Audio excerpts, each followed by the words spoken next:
ప్రస్తుత వివాహ కుటుంబ వ్యవస్థలపై మాజీ ఉపరాష్ట్రపతి వెంకయ్య నాయుడు చేసిన వ్యాఖ్యలు ఆలోచింపజేస్తున్నాయి. భారత కుటుంబ వివాహ వ్యవస్థలను ప్రపంచమంతా గౌరవిస్తుందని, దాన్ని మనం కాపాడుకోవాలని అభిప్రాయపడ్డారు.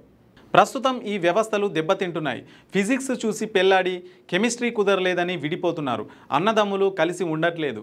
పేరెంట్స్ డే రోజునే కొందరికి అమ్మా నాన్నలు గుర్తుకొస్తున్నాయని ఆవేదన వ్యక్తం చేశారు. 11 గంటల మీటింగ్ అంటే 10:40కే వచ్చేస్తాడని చెప్పారు. సమయాన్ని పాటించాలి. 2 క్రమశిక్షణతో ఉండాలి. 3 ఇతరులను కలుపుకొని పోవాలి. ఈరోజు కుటుంబ వ్యవస్థలో, మన కుటుంబాల్లో, రాజకీయంలో ఇతరులను కలుపుకునే పరిస్థితి టీం తగ్గిపోతా ఉంది. కుటుంబంలో కూడా సరిగా అన్నదమ్ముడు కూడా సరిగా ఉండడం పరిస్థితి ఏర్పడుతుంది వాళ్ళ. అలాగే వివాహాల్లో కూడా మనం చూస్తున్నాం. కొంతమంది చెప్తూ ఉంటారు మాట్లాడుతూ, ఈ మధ్య ఇవ్వడాకులు ఎక్కువైపోయి వాళ్ళిద్దరికీ కెమిస్ట్రీ కుదరలేదట అని.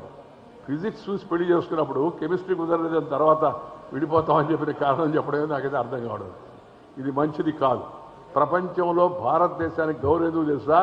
మన కుటుంబ వ్యవస్థ చూసి, మన వివాహ వ్యవస్థ చూసి అందరూ గర్విస్తూ ఉంటారు. ఆ పద్ధతులు, ఆ సాంప్రదాయంలో ఉండాలని చెప్పండి. దాన్ని మనం గర్వించుకొని దాన్ని మనం అందరం కూడా పాటించాల్సిన అవసరం ఎంతో ఉంది. రాజకీయ కార్యకర్తకి ఇందాక నేను చెప్పినట్టుగా 10 మందికి ఉపయోగపడే కార్యక్రమాలు చేసేంటే స్వభావం ఉండాలా. ఆ విధంగా తన జీవితాన్ని మలుచుకోవాలా. ఇష్టపడిన పని కష్టపడి చేస్తే నష్టపడేది లేదు. ఇష్టపడిన పనిని కష్టపడి చేస్తే నష్టపడేది లేదు. ఈ విషయాన్ని మనం గుర్తుపెట్టుకోవాలా. దానికి ఉదాహరణ శ్రీమన్నారాయణ గారి యొక్క జీవితం అని చెప్పిన సందర్భంగా మీకు మనం చేస్తున్నా.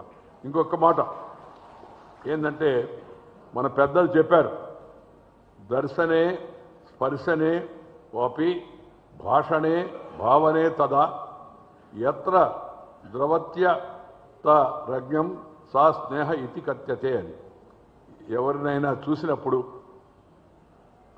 కానీ, తాకినప్పుడు, స్పృశించినప్పుడు కానీ, మాట్లాడినప్పుడు కానీ, పలకరించినప్పుడు కానీ, మన మనసులో భావించినప్పుడు కానీ ఆహ్లాదంతో, ఆనందంతో, ఆత్మీయతతో ఆర్ద్రత ద్రవిస్తుందో మనసులో.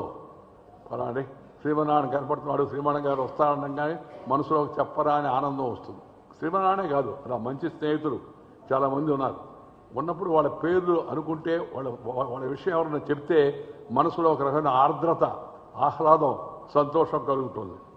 ఆత్మీయతతో ద్రవిస్తుందో దాన్ని స్నేహం అంటారు.